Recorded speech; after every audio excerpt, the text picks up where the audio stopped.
In 1979, the film world was graced with the cult classic comedy The Jerk, directed by Carl Reiner and starring Steve Martin in his debut as a film lead. The story of fascinating facts about The Jerk, including this elusive scene. Join us as we present the controversial scene that was cut from The Jerk. The genesis of The Jerk. The concept of The Jerk actually originated from a line in Steve Martin's stand-up act. Quote, "I was born a poor black child." This line became the seed for the film's story, evolving into a narrative about Navin Johnson's life and his series of odd jobs. Martin's transformation from stand-up comedy to the big screen was a strategic move to establish a more enduring career in the film industry. Collaborative screenwriting. The screenplay was a collaborative effort between Steve Martin, Carl Gottlieb, and Michael Elias. Gottlieb, known for his work on Jaws, and Elias, who had previously collaborated with Martin, aimed to infuse humor into every page of the script. The trio's dynamic brought a unique blend of wit and narrative to the film. Carl Reiner's directorial touch. Legendary comedian Carl Reiner directed The Jerk, bringing his unique comedic sensibility to the film. Reiner was not just a director, but also contributed significantly to the script. His daily commutes with Martin were filled with brainstorming sessions, leading to constant script enhancements. Steve Martin and Bernadette Peters' romance. During production, Steve and Bernadette Peters were romantically involved. Their off-screen relationship added an extra layer of chemistry to their on-screen performances. The lost cameo of Bill Murray. Bill Murray filmed a cameo for the film, but the scene was ultimately cut. Murray later humorously mentioned this during an SNL episode, jokingly criticizing the film for his absence. Stanley Kubrick's admiration. Renowned director Stanley Kubrick was a fan of The Jerk, often quoting lines from the film. His admiration for the movie led to a meeting with Steve Martin, where they discussed potential film collaborations, showcasing the film's influence beyond the comedy genre. The improvised licking scene. Context.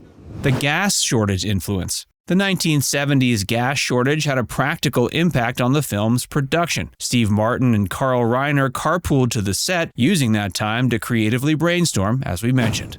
The original title. The Jerk was initially titled Easy Money. Martin, seeking a title that conveyed an epic tale, was inspired by Dostoevsky's The Idiot, eventually settling on The Jerk as a fitting name that captured the essence of the film's main character.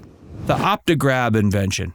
A central plot element, the Opti-Grab, was a fictional invention that played a significant role in Navin's journey. This quirky device, which prevents eyeglasses from slipping, symbolizes Navin's naive yet inventive character, leading to both his rise and fall. The Beverly Hills Mansion. The film features a mansion in Beverly Hills which was owned by Mohammed Al-Fassi. This mansion, known for its eccentric decorations and colorful history, added a touch of real-life extravagance to the film's setting.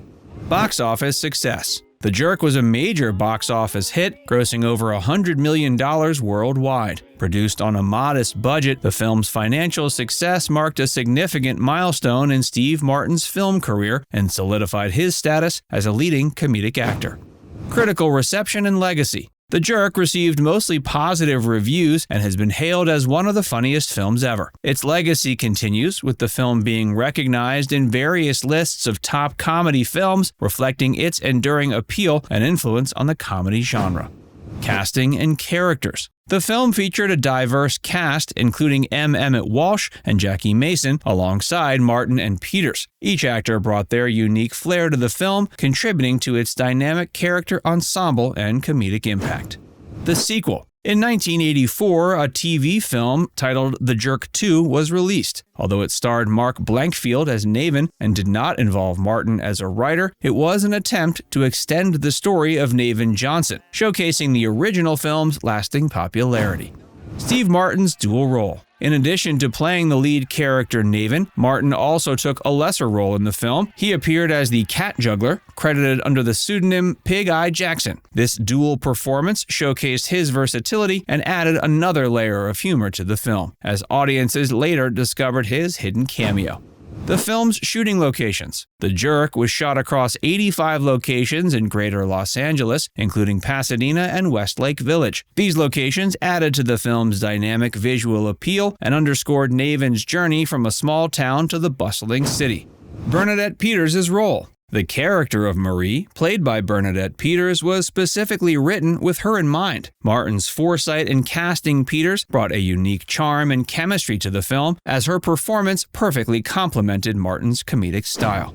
The film's musical elements. Music played a big role in The Jerk. The scene where Naven and Marie sing "Tonight You Belong to Me" was one of Martin's favorites. This musical interlude not only provided a tender moment in the film, but also showcased Martin and Peters' musical talents.